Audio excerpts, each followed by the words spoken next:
Muy buenas tardes. Bienvenidos esta maravillosa tarde de invierno 2021. Esta bonita, bonita y soleada tarde invernal de este maravilloso enero. A nombre del Ayuntamiento de Guadalajara, de nuestro presidente municipal, don Ismael del Toro, de nuestro secretario general, el maestro Víctor Sánchez Orozco, les damos a todos y a cada uno de ustedes la bienvenida a este gran conversatorio internacional, al que hemos tenido a bien denominar Mediación, Paradigma Contemporáneo de la Justicia en Movimiento. Es para nosotros un placer recibir a nuestros invitados internacionales, a los que presentaremos en un momentito más, quienes estarán llevándonos de la mano en un proceso maravilloso de conocimiento y de nuevo aprender en materia de mediación. Los que aquí nos encontramos somos seguidores innatos, seguro que en estos momentos, de la temática de la mediación, de la justicia alternativa, de estos procesos que ponen la justicia en movimiento, desde aspectos bien interesantes. Esta tarde haremos un recorrido desde la génesis y evolución de la mediación hasta estudios comparados y prácticas de la mediación individual y colectiva. Eso nos llevará a generar interesantes conclusiones personales, individuales y colectivas que mejorarán seguramente en mucho nuestra práctica en materia de mediación. Estamos muy contentos de la generación de esta plataforma internacional, generada especialmente para ustedes desde el Gobierno de Guadalajara, Jalisco, México, para todos aquellos estudiosos, practicantes, investigadores de la mediación hoy, como un proceso, como un método importante de justicia. De tal forma que el día de hoy me permito dar cuenta a todos ustedes del título de este magnánimo conversatorio. Nosotros hemos titulado este evento como Mediación, Paradigma Contemporáneo de la Justicia en Movimiento. En este marco, nosotros hicimos un análisis para poner y provocar por un momento la reflexión inicial del tema que vamos a ver. Hasta estos momentos, para el caso de México, hemos entendido la mediación como un método alternativo de resolución de conflictos, con una finalidad muy interesante. Y ahí la primera provocación. Su finalidad es solucionar integralmente los conflictos, evitando llegar a la instancia judicial. Pero también nos hemos encontrado que la finalidad es también promover un importante diálogo para resolver los conflictos. Dejar a la mediación como esa fortaleza de espacio en donde hay oportunidad de dialogar, de dar cuenta del conflicto y a partir del diálogo poder aspirar a la resolución de los mismos. Entonces, aquí empiezan cuestionamientos interesantes para el caso mexicano. ¿Es la mediación un proceso? ¿Es la mediación un método? ¿Es la mediación un procedimiento? ¿Su finalidad tiende a resolver los conflictos o tiende a generar el espacio con un facilitador para un diálogo importante, en donde se dé cuenta del conflicto, se identifiquen sus razones y las partes puedan en este proceso generar análisis importantes? Y aquí vamos. Para analizar estos temas el día de hoy, tenemos a 3 superinvitados internacionales. Está con nosotros don Alejandro Robledo de Chile. Nos acompañará don Federico Miguel de Argentina. Y nos acompañará también nuestra querida Angélica Sánchez, doña Angélica, como le decimos acá. Todos ellos doctores especialistas en el área del derecho y en estas temáticas tan importantes. Para iniciar este conversatorio, vamos a dar el uso de la voz al doctor Alejandro Robledo. ¿Quién es el doctor Alejandro Robledo? El doctor Alejandro Robledo es de Chile, profesor investigador de la Universidad de los Andes. Él pertenece a la Asociación Chilena de Filosofía. Está también en la Sociedad de Estudios Utilitaristas de Londres. Pertenece al Colegio de Abogados de Chile. El doctor Alejandro Robledo es abogado, magíster, doctor en Derecho. Es miembro de la Sociedad Chilena de Filosofía Jurídica y Social del país de Chile. Está en la Asociación Nacional de Investigadores de Posgrado. Y actualmente, como profesor investigador con un vasto reconocimiento internacional, es nuestro presidente del Centro Internacional de Estudios Jurídicos Interdisciplinares Latinoamericanos. Sin más, dejamos en el uso de la voz al doctor Alejandro. Bienvenido a Guadalajara, doctor. Bienvenido a esta importante disyuntiva de discusión en el marco de la mediación. Suya la palabra. Bueno, muchísimas gracias. Yo creo que son loas demasiado fecundas las que me comparte la doctora Verónica Hurtado. Estoy lejísimos de parecer algo como lo que las palabras describen. Pero quisiera intentar algo un poquito más básico y, como siempre, y la doctora ya me conoce con el paso del tiempo, hacerles una breve invitación. Una invitación a una propuesta, ya que el tiempo que tenemos es breve, y en virtud de la cual podamos iniciar el debate en este viaje pequeño al que nos invitó la doctora Verónica Hurtado y el Ayuntamiento de Guadalajara, a quien también les doy las gracias, y a todos los que están participando, para que exploremos algunos puntos, ya que no podemos ser demasiado exhaustivos, pero vamos a intentar serlo, en función de una prospectiva o aproximación metodológica a algunas cuestiones que tienen que ver con la mediación, tanto mirada como una cuestión de resolución alternativa de conflictos, como, si lo miramos a la inversa, como un presupuesto procesal y material que ya no es alternativo, sino que es principialista para la resolución de conflictos en las nuevas exigencias de nuestros ordenamientos jurídicos. Para esto, como parte del planteo, les sugeriría tomar algún texto de Gustav Radbruch, sobre todo en aquel en que se refiere sobre los sistemas normativos para los juristas y para los no juristas también, y se puede buscar en internet rápidamente, en un capítulo muy especial que relata sobre las formas estilísticas de los sistemas jurídicos. Y voy a usar el título de esa parte del texto de Gustav Radbruch, uno de los padres del derecho del siglo XX, para impulsarnos a comprender algunas cosas prácticas de la mediación al día de hoy. Como formas estilísticas, Radbruch en ese momento, cuando escribe este libro, propone analizar ciertos estadios de formalización en diferentes países. De ahí viene la etapa de distinción y el contraste. Por ejemplo, en Alemania, en Inglaterra, en Italia.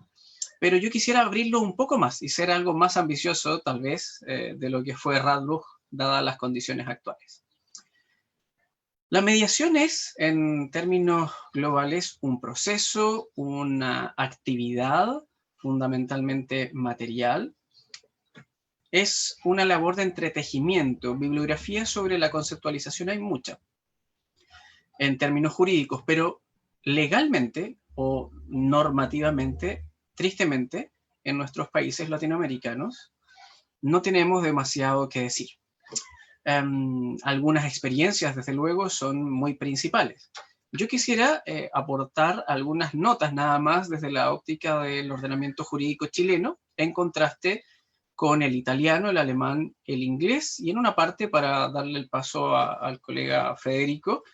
con lo que pasa con la mediación en Argentina. Como planteo entonces, quisiera invitarlos a concentrar nuestra atención en los aspectos que han devenido fundamentalmente desde el origen o de la matrística de la mediación. La nomenclatura aquí sí es muy importante, en virtud de la construcción de los sistemas jurisdiccionales de familia, en virtud de las cuales surge el verdadero concepto de mediación y que correlativamente en los sistemas de salud o que hoy día están muy exigidos, desde el año 2000 en adelante empieza un trabajo, por lo menos en Chile y en Colombia algo muy parecido, después de la Constitución de 1991, empieza un trabajo sobre mediación en términos de el derecho a la salud. Y entonces la matriz es la jurisdicción de familia, que tiene varias declinaciones hasta el día de hoy con diferentes avances y en diferentes corpus legales, tales como, por ejemplo, la regulación de los alimentos, los presupuestos que arrancan de la ley material, las estipulaciones relativas al cuidado personal de las niñas, niños y adolescentes que sean objeto de una tutela jurisdiccional efectiva en materia de familia, competencial me refiero, y desde luego también otros presupuestos como la entrada o salida del país en periodos estivales y básicamente incluso llega a tocar hoy hasta aspectos que tienen que ver con la disolución del vínculo en materia de divorcio de común acuerdo y en la reconstrucción de un tejido que, si bien es cierto, ha avanzado muchísimo, lo quiero dejar como una nota para el diálogo posterior, deja de lado algunas otras perspectivas, esto lo espero decirlo sobre el final, que no son consideradas tradicionalmente por la doctrina ni por los corpus legales en nuestros países latinoamericanos. Me refiero, y lo dejo anunciado, a las dinámicas de mediación como expresión de la sabiduría ancestral, por ejemplo, que es el presupuesto de mediación comunitaria reparadora, como vemos, por ejemplo, en la doctrina africana, en ciertos dogmáticos de Burkina Faso, Costa de Marfil, que muy lejanos el horizonte que podemos ver como si fueran países que únicamente viven en conflicto, están más bien cerca de una recomposición de sus propias estructuras sociales, como ha dicho en varios estudios Paquita Reche, una célebre estudiosa y magisterante de Almería, licenciada en Filosofía de la Universidad Complutense de Madrid. Entonces quisiera dejar eso como una nota y ahora sí volver un poco al inicio. Transitando entonces por estas experiencias puntuales, podemos decir que por lo menos en el caso chileno,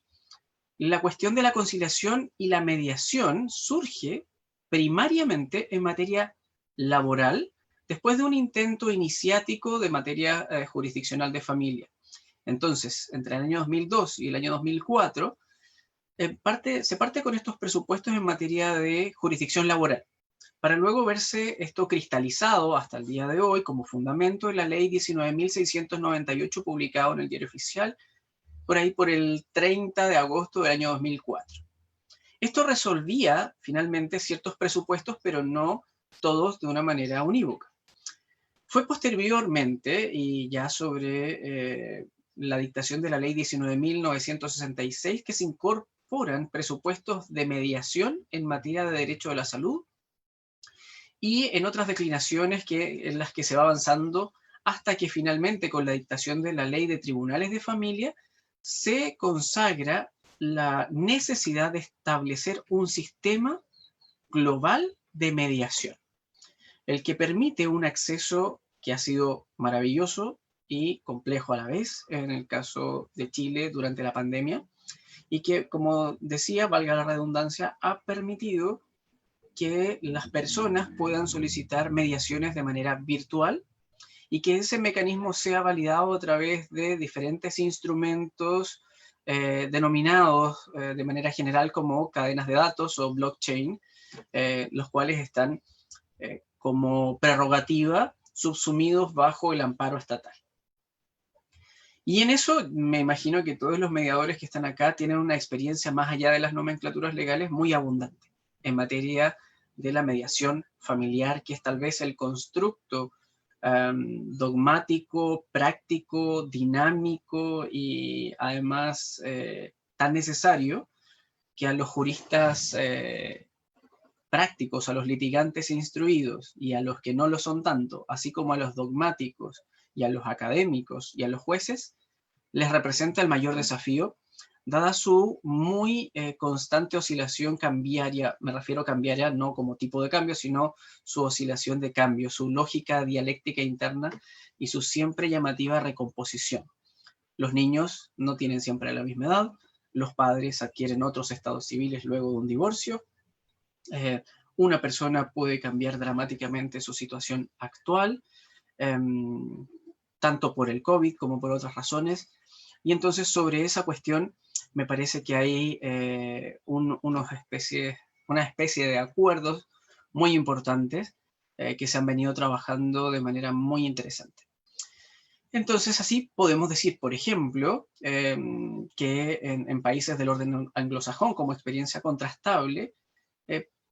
en que es posible ver a la mediación llevada a, por ejemplo, a nuestras pantallas que nos han acompañado tanto durante la pandemia, como en The Social Network, por ejemplo, donde se muestran instancias de negociación y acuerdo en el que tuvo lugar el conflicto que surgió en el año 2008 entre los fundadores o cofundadores de Facebook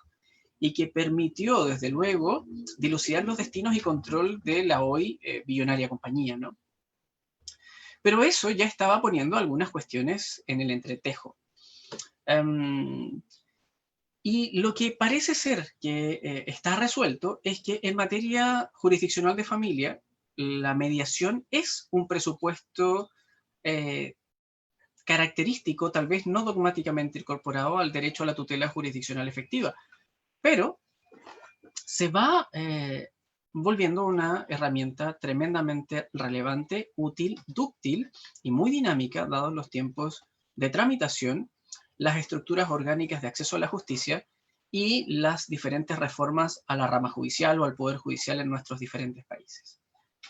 No obstante aquello, y estos múltiples avances y las estipulaciones y la amplísima recopilación estadística que se puede hacer, así como sus ventajas en materia de tramitación de familia y la implementación de todo este sistema apartado que implica también una reducción de costos para la jurisdicción de familia y una agilidad o, como decía Eduardo Couture, una verificación explícita del principio de economía procesal, y que está respaldado por diferentes estudios que incentivan los procesos mediativos, vemos que la mediación ha tenido diferentes niveles de aplicación. En el caso chileno, por de pronto podemos decir que ha ido en una incesante mejoría de sus diferentes estructuras hasta conseguir un estatus actual de mediación electrónica seria, contundente y jurídicamente respaldada. Pero no en todos los presupuestos a nivel mundial la mediación encuentra allí entonces una traducción propia. Por ejemplo, en el caso de Hong Kong o Indonesia, o en el caso chino, los ejemplos de jurisdicción de mediación o de mediación resuelta a través de órganos o validada a través de órganos jurisdiccionales se vuelve más compleja. En el ámbito latinoamericano hay otros casos de tremendos avances en algunas materias, sobre todo en aquellas que no tienen que ver necesariamente con la mediación de familia, sino en la mediación patrimonial de naturaleza civil y comercial, en la que quiero detenerme a continuación, como es el caso de Colombia, Perú, Ecuador y desde luego Argentina. En el caso europeo, que es lo que les decía en un primer momento, deberíamos considerar como relevante la directiva número 52 del Consejo Europeo del año 2008, perdón, del Parlamento Europeo, y que es a su vez del Consejo Europeo en términos de normas comunitarias de fecha 21 de mayo de 2008, que regula ciertos aspectos de la mediación en asuntos civiles y mercantiles, que fue precedida, desde luego, por el Libro Verde de la Comisión Europea del año 2002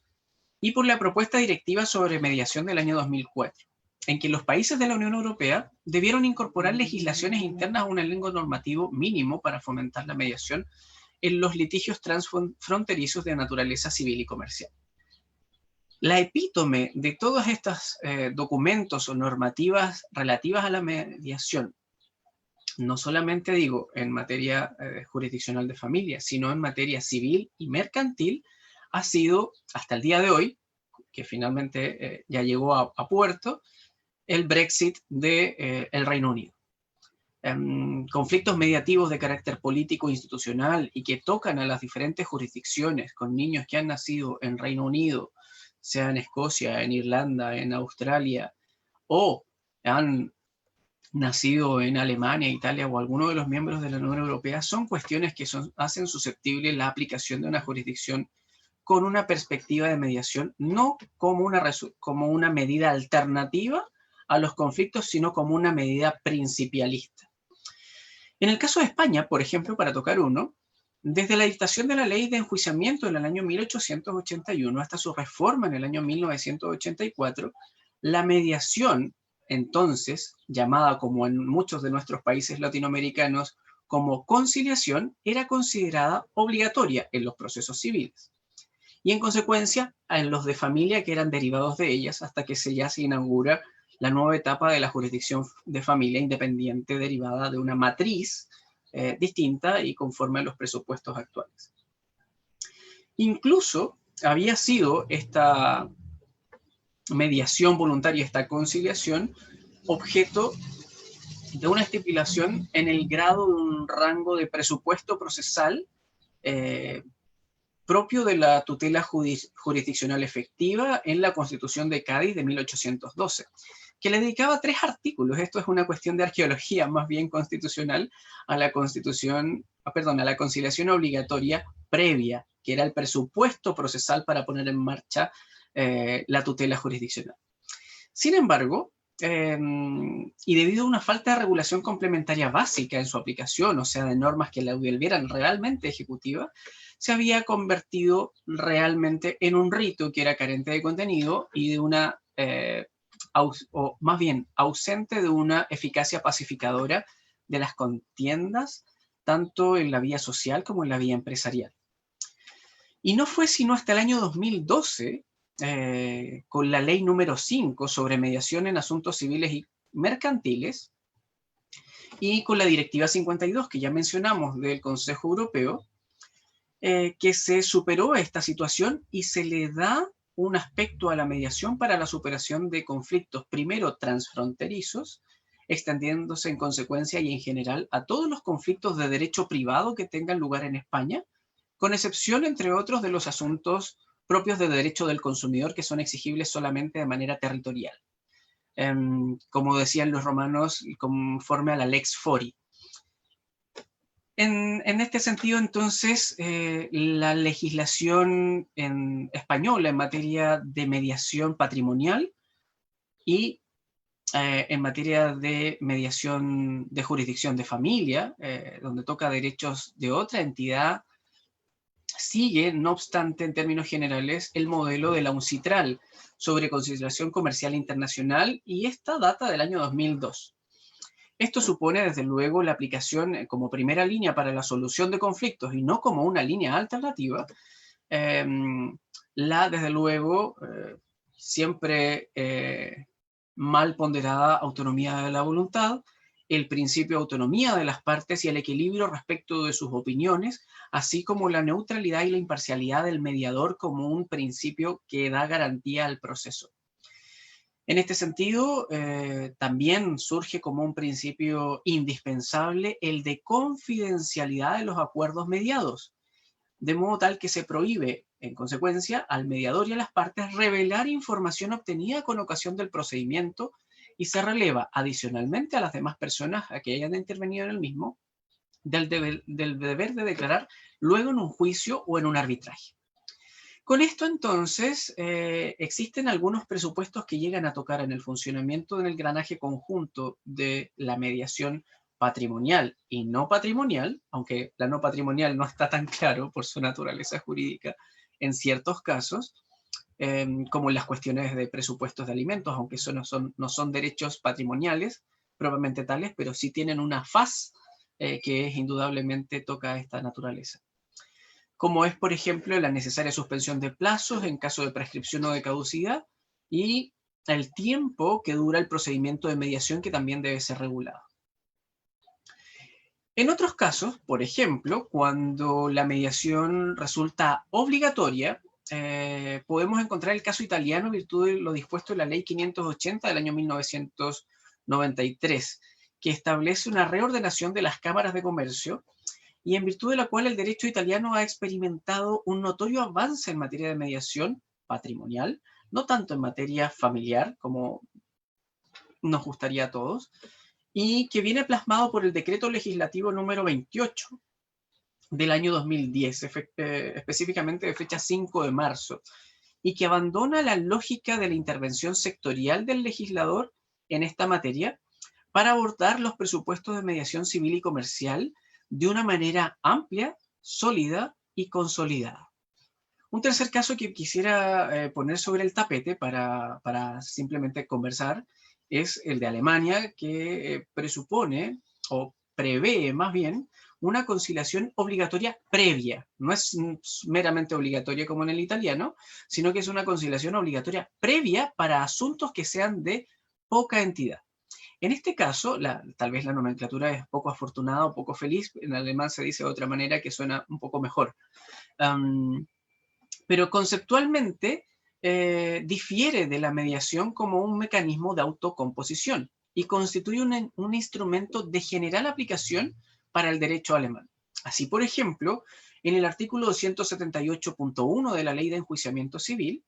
se exige que el tribunal promueva e intente en todo momento un acuerdo directo entre las partes. Pero todavía más, en el artículo 2 de la misma disposición que se incorporó por reforma en el año 2002, el juez está obligado a proponer un procedimiento de conciliación, llamémosla mediación, como requisito para iniciar el procedimiento contencioso o en la medida en que ello no resulte inútil, lo que se traduce en un sistema de obligatoriedad previa intermedia o, digamos, de obligatoriedad previa atenuada, o en estado larvado, como dirían algunos administrativistas españoles, que radica en el último término en el criterio del tribunal.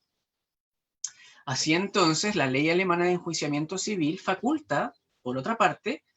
a los estados federales alemanes para que incorporen la mediación obligatoria previa para asuntos patrimoniales de poca cuantía. Estamos hablando de negocios jurídicos que afecten o que tengan afectación entre las partes en una cantidad de hasta 750 euros. En Inglaterra, en cambio, la situación es distinta. Aquí pensamos más bien en las letras consagradas en las normas generales contempladas en el Civil Procedures Rules o en las reglas civiles de procedimiento, en virtud de las cuales las partes, o más bien, el juez ante las partes está facultado para derivar a ellas o para derivarlas a mediación antes y durante todo el procedimiento y para suspenderlo en este último caso durante un mes.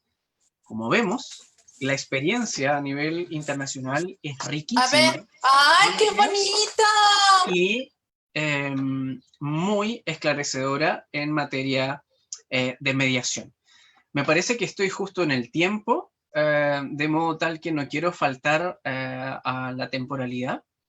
y solamente cumplir con el compromiso de poner sobre el tapete algunos aspectos que me parece que es importante tener. Me faltó anotar la situación de la mediación comunitaria que se hace en Burkina Faso, en regiones amplísimas,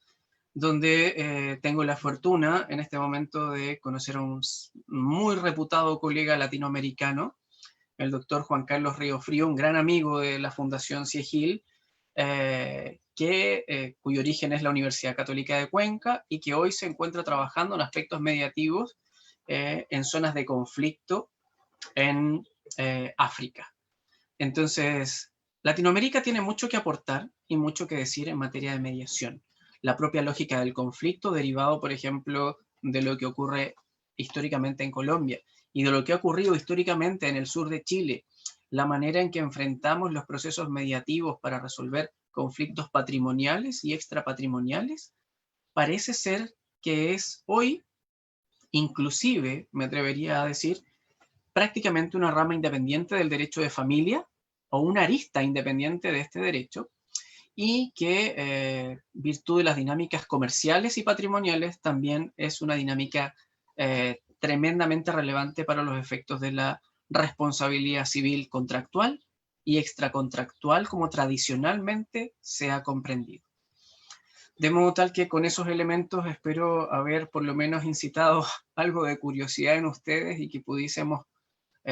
conversar sobre este y otros aspectos en este evento tan bonito. Muchísimas gracias por su tiempo y por su atención. Muchas gracias, doctor Alejandro. Realmente en muy breve tiempo, porque esto, bueno, da para, no para una charla, ¿no? Sino para cursos completos y espacios de muchas horas de análisis. Y muy agradecidos porque en este corto tiempo usted nos coloca a todos los mediadores o los interesados en los estudios de mediación en este contexto de movimiento de la justicia global y transfronteriza, en donde nos va llevando de la mano por distintos países para ver cómo apareció la mediación, desde dónde apareció, las razones del por qué aparece y cómo entonces